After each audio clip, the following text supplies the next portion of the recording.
Voilà.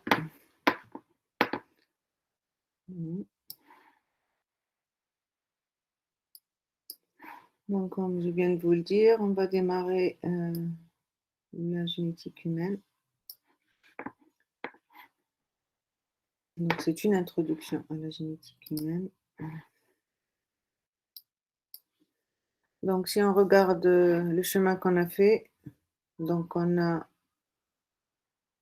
exploré tout ça, c'est-à-dire test de complémentation, mutation et suppresseur et transposant et l'hérédité extra-chromosomique. Il ne reste plus que ce long chapitre sur la génétique humaine. Bien sûr, on va reprendre les mutations, les suppresseurs, l'extra-chromosomique vont être reprises en TD. Alors, sur votre polycope, vous avez en début de génétique humaine, vous avez le plan détaillé qui ne figure pas sur le plan du début du polycope. On va voir rapidement ce qu'on va traiter. Donc, on va faire une introduction en faisant petite définition du génome humain et puis on va essayer de classer les maladies humaines.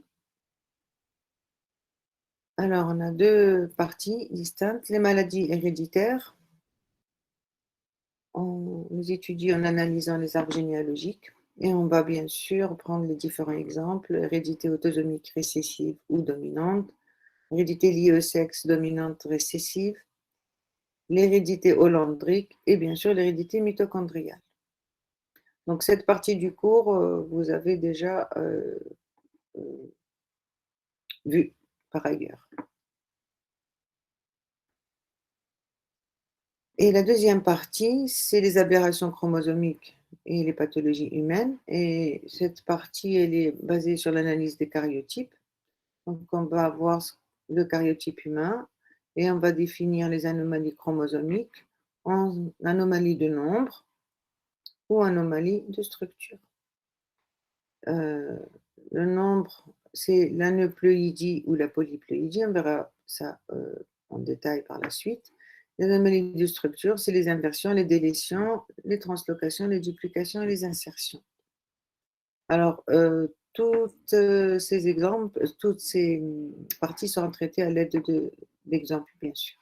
Donc voilà le plan détaillé de cette partie du cours. Et on va commencer, bien sûr, par une introduction en essayant de vous, comment dire, de vous montrer les questions à lesquelles on va essayer de répondre. Donc, d'abord, on va essayer de voir qu'est-ce qu'on veut dire par génome humain, puis quels sont les différents modes de transmission des maladies humaines. Donc, c'est la première partie. On va décrire les aberrations chromosomiques et on va prendre des exemples, comme je viens de le dire. Deux méthodes d'analyse seront utilisées, soit les arbres généalogiques, soit les karyotypes. Alors, qu'est-ce que le génome humain? Alors, le mot génome, c'est un mot formé par partir de gènes et de chromosomes. Le génome, c'est l'ensemble de l'information héréditaire qui est présente dans chaque cellule de chaque organisme vivant, donc de chaque organisme humain, chaque homme ou femme, est nécessaire au développement et au fonctionnement de l'organisme. Donc, l'ensemble de l'information génétique présente dans chaque cellule, nécessaire au développement de la cellule et au fonctionnement de l'organisme. Alors, ce petit schéma présente le génome humain. Donc, l'organisme est composé des cellules. Si on plonge dans la cellule, on va trouver un noyau, un cytoplasme et des mitochondries.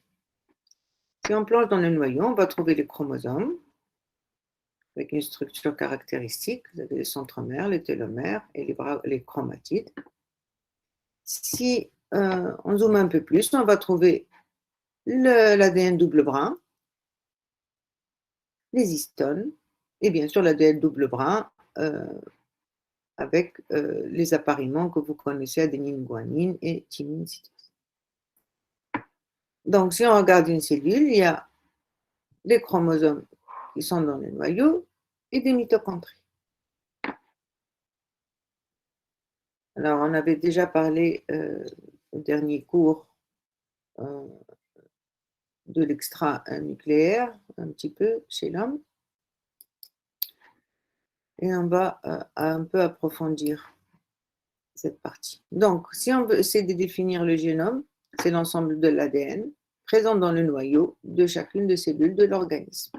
Là, vous retrouvez une cellule,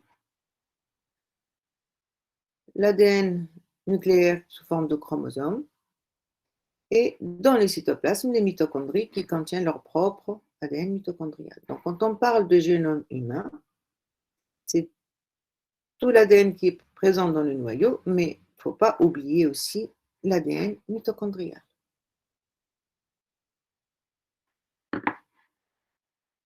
Alors, donc, dans chaque cellule, il y a un noyau. Ce noyau contient 46 chromosomes, 22 autosomes et 2 monosomes, XY. À peu près 3 milliards de paires de bases, environ 25 000 gènes. Ce génome, 1,5% uniquement, ce sont des séquences codantes. Les autres, c'est des introns, des régions régulatrices, des pseudogènes, des séquences répétées, etc. Donc ça, c'est ce qui concerne le noyau. Et dans les mitochondries, donc il y a un noyau par cellule, il y a 100 à 1000 mitochondries en fonction des tissus par cellule. Et environ 5 à 10 molécules d'ADN par mitochondrie. L'ADN mitochondrial est une molécule circulaire, double brin, qui fait environ 16,6 kb. 16 569 kb. Alors, cet ADN mitochondrial code pour 37 gènes. Il n'y a pas d'histone, contrairement à l'ADN nucléaire. Et l'ADN mitochondrial constitue 1 à 2% de l'ADN total de la cellule. Donc voilà le génome avec ce qui se trouve dans le noyau sous forme de chromosomes et ce qui se trouve dans les mitochondries sous forme de molécules circulaires.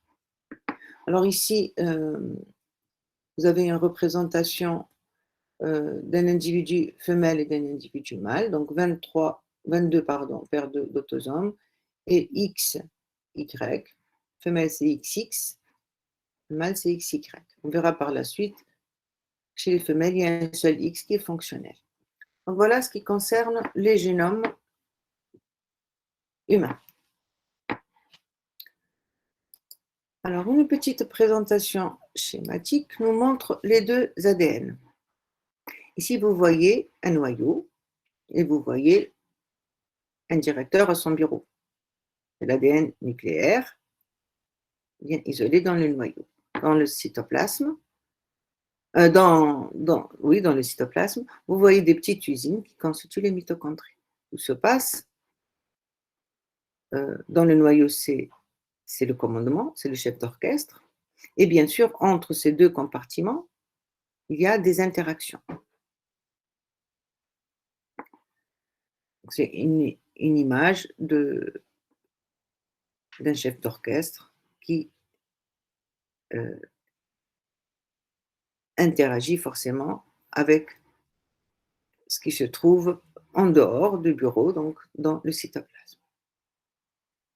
Si je vais un peu plus profondément, dans le noyau, comme on vient de le dire, il y a des chromosomes, 3 paires plus XY, donc l'ADN nucléaire, et dans les mitochondries, il y a l'ADN mitochondrial circulaire. Donc il y a une différence entre le génome nucléaire et le génome mitochondrial. Ici, on a,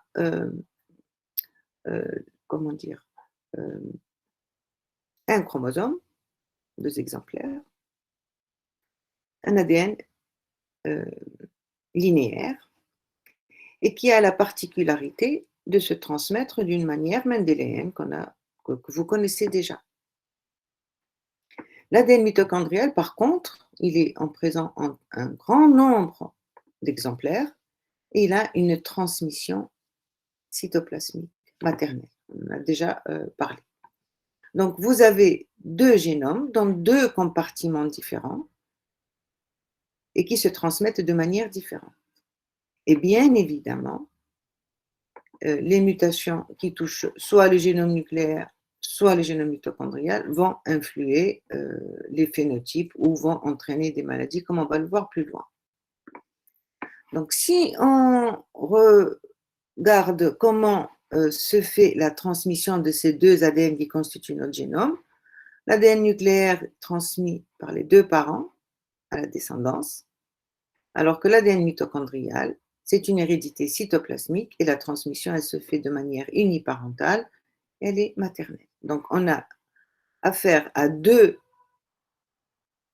ADN différents qui se transmettent de manière différente, une hérédité biparentale pour tout ce qui est nucléaire et une hérédité uniparentale maternelle pour tout ce qui est mitochondrial.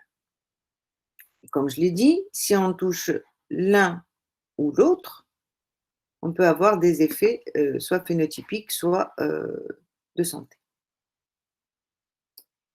Alors, toute variation du génome humain, que ce soit nucléaire ou mitochondrial, est responsable, par exemple, de différences phénotypiques entre individus. À titre d'exemple, vous avez la couleur des yeux qui change d'un individu à l'autre en fonction du génome. Un autre deuxième exemple très frappant, c'est la couleur de la peau. Vous avez une nuance de couleur de la peau et bien sûr, ça dépend du génome. Donc, tout changement peut entraîner un changement phénotypique. Aussi, toute modification du génome peut entraîner des maladies ou des pathologies humaines. Alors, les maladies génétiques peuvent être létales, avant la naissance ou juste après. Elles peuvent présenter à la naissance, elle est donc dite congénitale, ou se déclarer beaucoup plus tard, soit des années après la naissance et même parfois à l'âge adulte.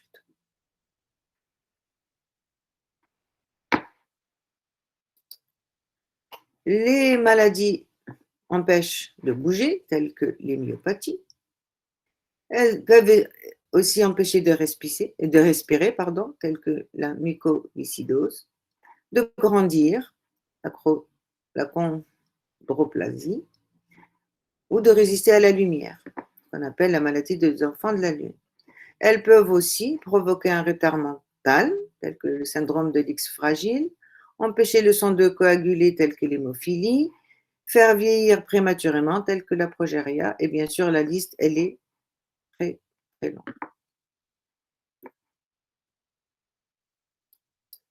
Alors, on va essayer de donner une classification aux maladies. Parce que les exemples qu'on va prendre dans cette partie du cours, ça va être des maladies ou des anomalies humaines. Donc, on va essayer de donner une classification générale des maladies.